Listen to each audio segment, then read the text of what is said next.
বাংলাদেশের স্বাধীনতা, সার্বভৌমত্ব ও গণতন্ত্র প্রতিষ্ঠায় জিয়া পরিবার সব সময় দেশের মানুষের পাশে ছিল বলে মন্তব্য করেছেন বিএনপির কেন্দ্রীয় নির্বাহী কমিটির সদস্য অ্যাডভোকেট রুহুল কুদ্দুস তালুকদার দুলু। শনিবার দুপুরে নাটোর জেলা পরিষদ অডিটোরিয়ামে আয়োজিত এক শিক্ষক সমাবেশে প্রধান অতিথির বক্তব্যে তিনি কথা বলেন। এ সময় দুলু বলেন, শিক্ষকরাই পারেন এই সমাজকে নতুনভাবে গড়ে তুলতে।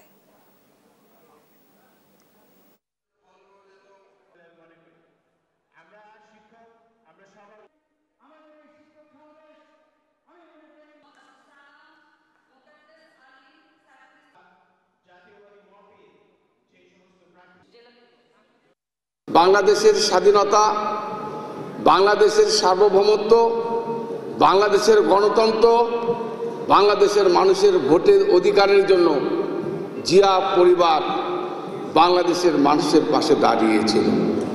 সর্বপ্রথম শহীদ প্রেসিডেন্ট জিয়াউর রহমান সাহেব প্রথমে 40%, তারপরে 50% টাকা সরকারি অনুদান উনি দিয়েছিলেন।